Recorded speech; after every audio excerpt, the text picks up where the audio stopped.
ওমা, বাবা কবে আসবে? সেই কবে গেছে, এখনো এলো না।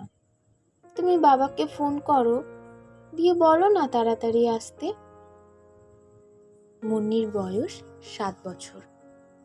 বাবাকে দেখেছে প্রায় বছরখানেক আগে। বছর ঘুরতে না ঘুরতেই তার বাবার জন্য মন খারাপ, আর বারবার মাকে জিজ্ঞাসা করে বাবা কবে আসবে। মা নিরুত্তর থাকে। কি বলবে মেয়েকে? বলার আছেটাই বা কি? ওইটুকু মেয়ে সবটা সহ্য করতে পারবে না। এমনিতেই বাবা অন্তঃপ্রাণ। সারা বছর পর কিছুদিনের জন্য বাবাকে পায়, এসব শুনলে মেয়েটা মরেই যাবে। মনের মধ্যে কথাগুলো চাপা রেখে উর্মিলা মেয়েকে বলে, বাবা খুব তাড়াতাড়ি আসবে, কত রকমের খেলনা নিয়ে আসবে মনির জন্য। এরকম কথা শুনতে শুনতে আজ মুন্নির বয়স 15 বছর। মাকে সবটা বোঝে, মায়ের হাতে হাতে কাজ করে দেয়। মা বাইরে গেলে সংসারের অনেক কাজ গুছিয়ে রাখে। উর্মিলা 16 বছর ধরে লোকের কুনজর থেকে, নোংরা মন্তব্য থেকে নিজেকে আর নিজের ছোট্ট মুন্নিকে বাঁচিয়ে নিয়ে আসছে। এবারে আস্তে আস্তে তার শক্তি ক্ষয় হচ্ছে। লোকের কুমন্তব্যে আর জবাব দেয় না, লোকের বাজে নজরে আর ভয় পায় না। সে বুঝে গেছে এ সমাজে বাস করতে গেলে তাকে লড়তে হবে। আমার স্বামী যাদের জন্য প্রাণ দিল, যাদের রক্ষার্থে ঝড় জল বৃষ্টি মাথায় নিয়ে বর্ডারে দাঁড়িয়ে থাকতো, তার কোনো সম্মানই নেই, বরং সম্মান থাকতে নেই। একদিন হঠাৎই মুন্নি উর্মিলাকে জিজ্ঞেস করে, মা, বাবা কবে আসবে? স্কুল গেলে সবাই আমাকে বলে আমার বাবা নাকি আর কোনো দিন আসবে না। বলো না মা, বাবা কোথায় গেছে? এখন তো আমি বড় হয়ে গেছি, আজ তোমাকে বলতেই হবে। তোর বাবা বড় মনের মানুষ, সে তো শহীদ হয়ে গেছে মুন্নি। তোর বাবার শেষ কাজটুকুও আমি করতে পারিনি, শুধু তুই ছোট ছিলিস বলে। এক যুদ্ধে তোর বাবা সহ আরো 3 জন শহীদ হয়, তাদের কারোরই শরীর খুঁজে পাওয়া যায়নি। মুন্নি শুনে স্তব্ধ। এতদিন কত লোকের কত বাজে কথা শুনে এসেছে, কত লোকের বাজে মন্তব্য শুনেও কোনো উত্তর দিতে পারেনি, চুপ ছিল। আজ তবে সত্য জেনে মুন্নি তাদের উত্তর দেওয়ার রাস্তা পেল। এতদিন কেন বলনি মা?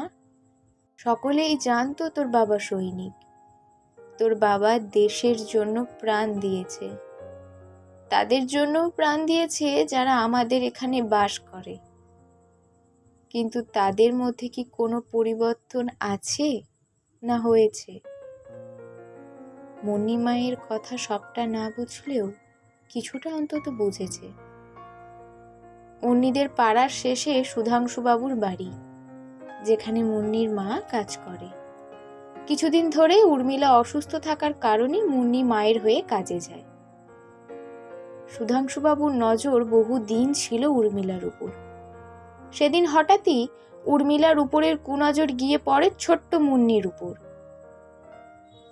কিরে, তোর মা আজ কাজে এলো না যে?